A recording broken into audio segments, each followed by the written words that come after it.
Welcome to the Dating After Divorce podcast. I'm your host, Shade Curry, and I believe every divorced woman deserves a romantic relationship where she feels safe, loved, and cherished.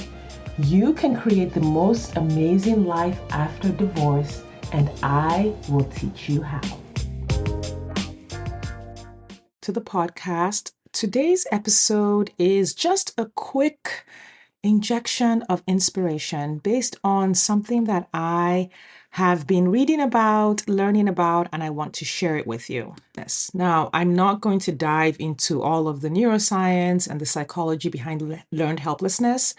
I'll just read the definition for you. So it's a psychological state where a person has faced so many uncontrollable situations or they've faced so much failure that they've come to believe that they are helpless. They feel overwhelmed or incapable of creating the change they want, or they feel incompetent to create the change that they want. It's because I'm reading the book Learned Optimism by Martin Seligman. And great book, by the way, if you are into personal development and growth. That is an excellent book. Like, I'm having to go over it a second time just to get all of the juice out of it. But he mentioned learned helplessness, in a lot of the studies that are in the book. And I recognize that as something that I see in women who are dating after divorce.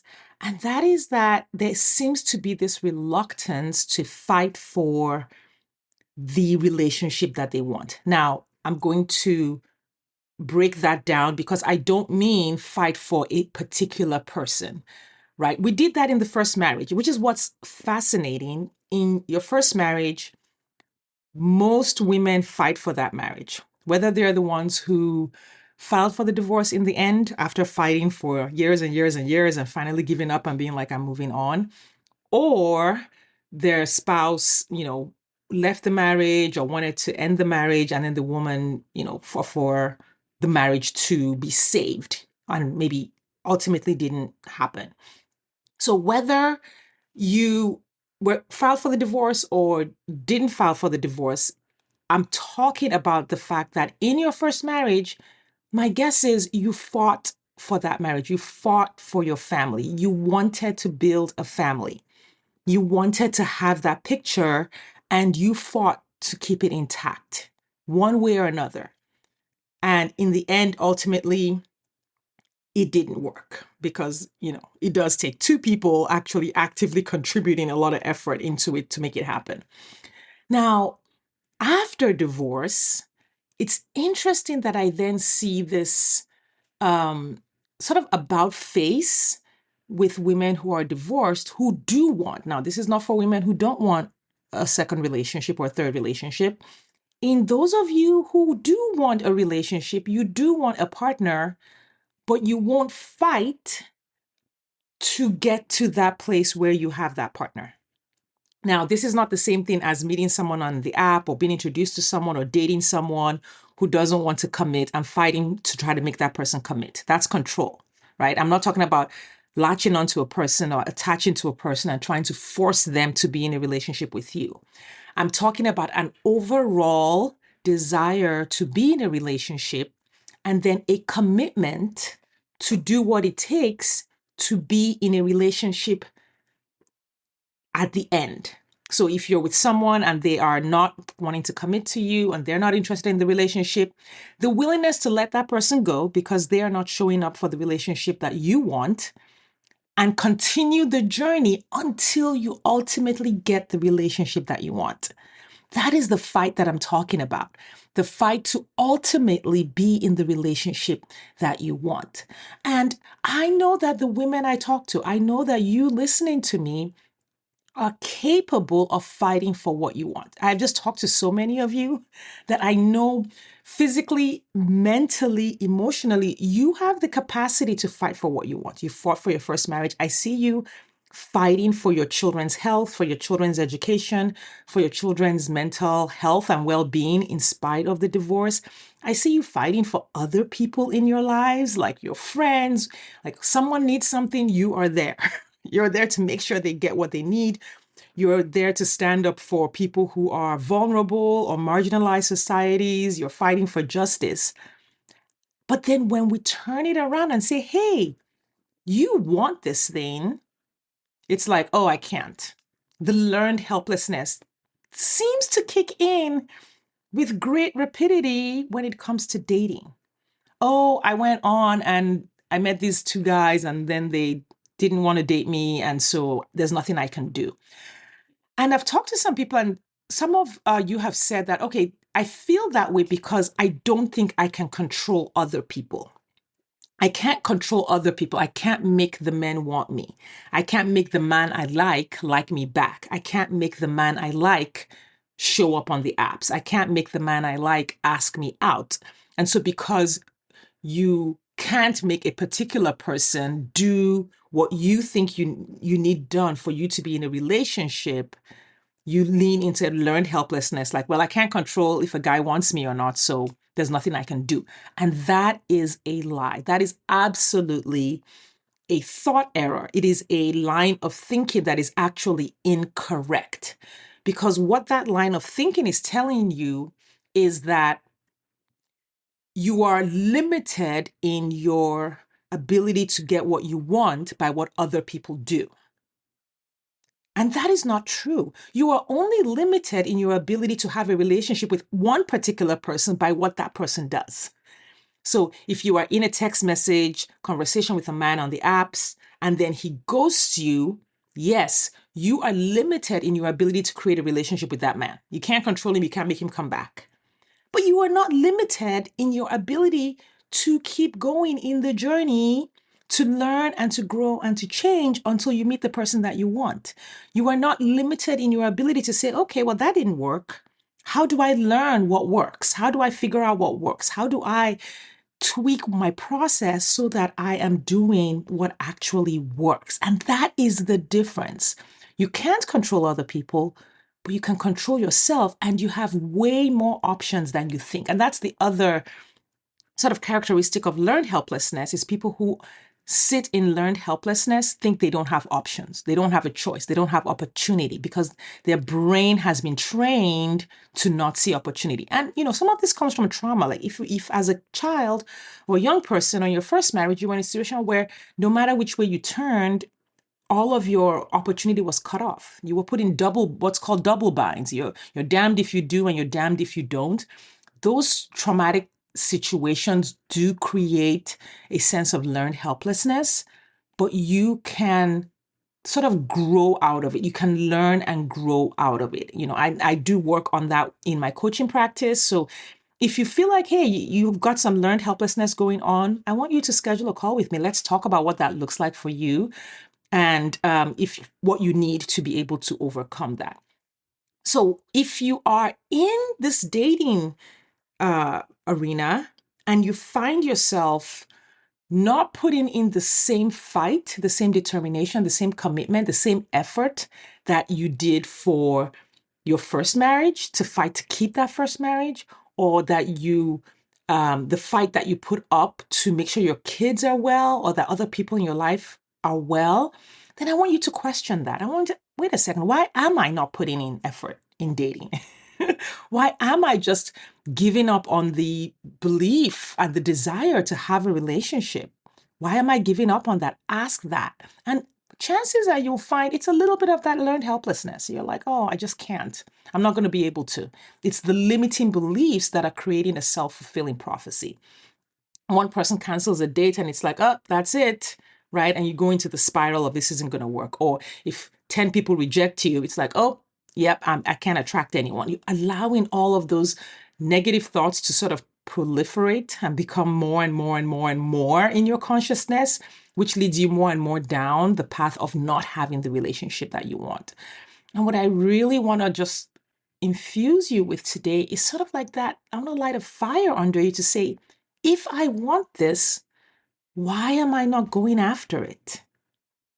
Not why are the men on the apps what they are, right? Why are you not going after it? Why are you not willing to put in the effort and take the risk, even if the effort and risk is bigger than you thought it was? I guarantee you, dating takes more effort than you thought.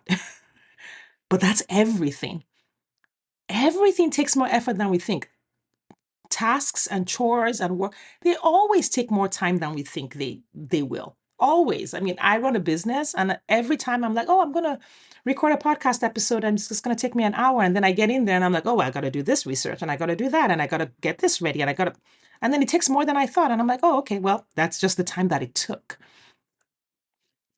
Why are you not willing to put in that effort? Because even the things that you have accomplished at work and at home and in your life, chances are they took more effort than you thought they would initially.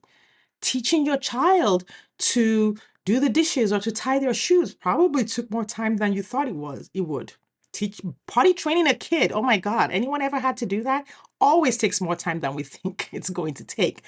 But because we're willing to fight for the outcome, we keep going, we persevere, we learn, we read the books, we ask our friends, well, how do we potty train this kid? We get an expert, we talk to the doctor and the therapist, we do what needs to be done so that we get the outcome.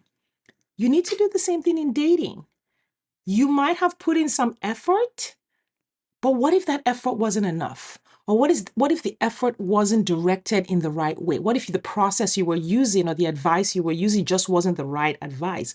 Are you willing to keep learning and growing and taking action and changing and investing time and effort in that process until you get the outcome? In the same way that you continued on all of the other paths of the things that you have accomplished until you got the outcome.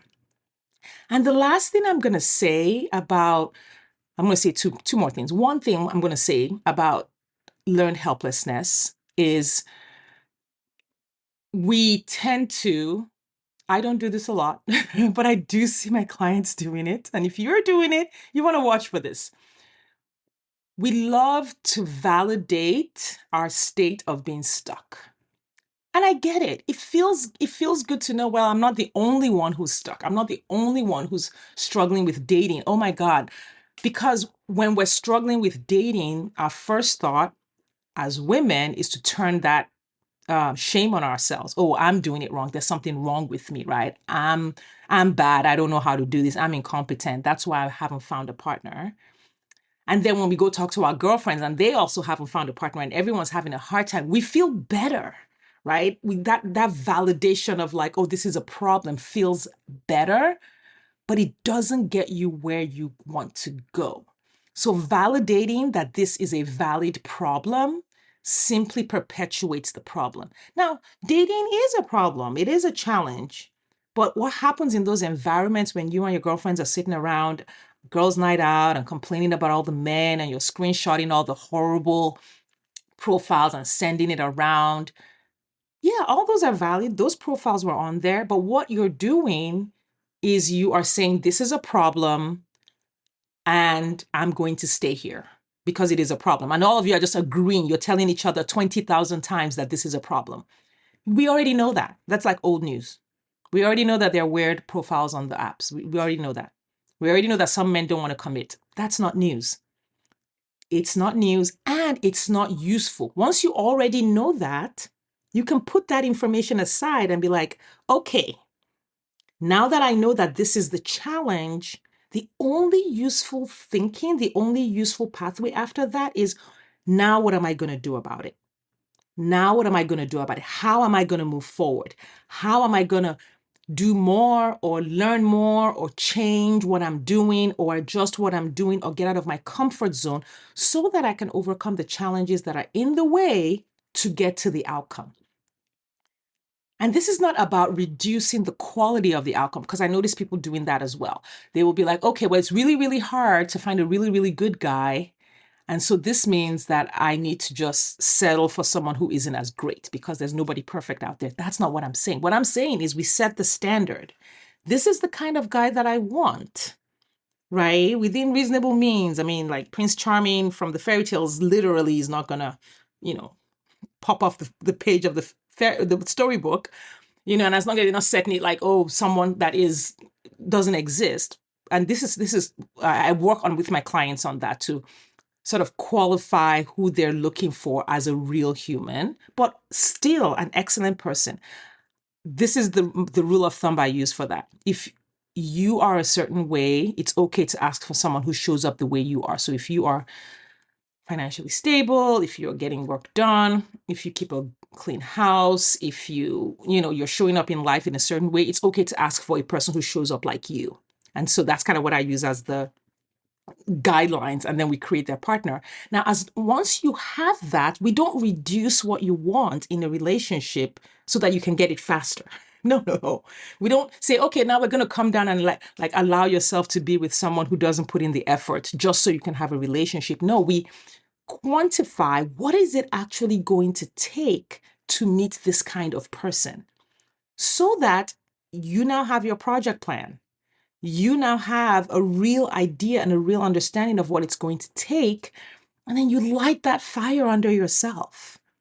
You light that fire under yourself to fight for getting to the place where you are in a relationship with that kind of person. And that's going to take some energy.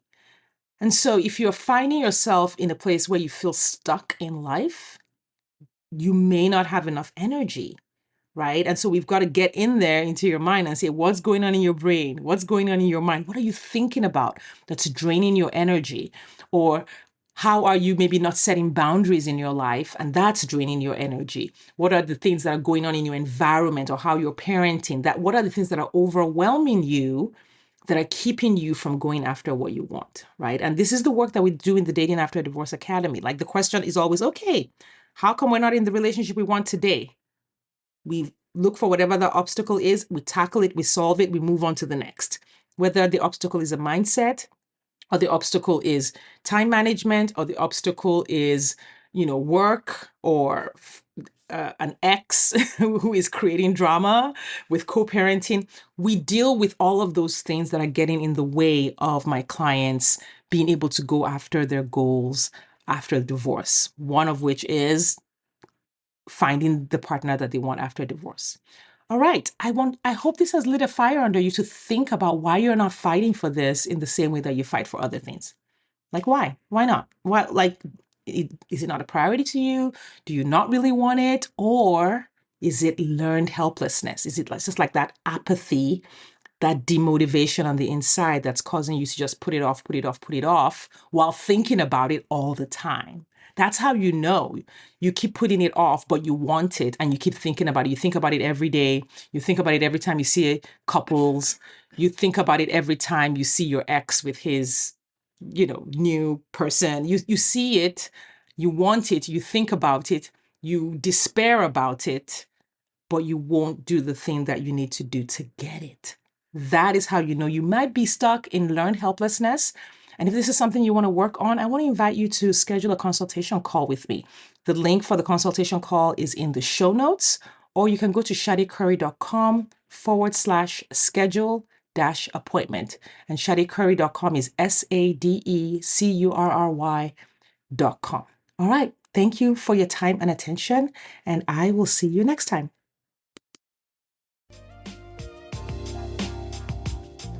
Thanks for listening today. If you are ready to get married after divorce, I want to invite you to download my free 8-video training specifically designed to help divorced women date with ease and get married again. Head over to shadecurry.com to get started. That's SADECURRY.com. I'll see you inside.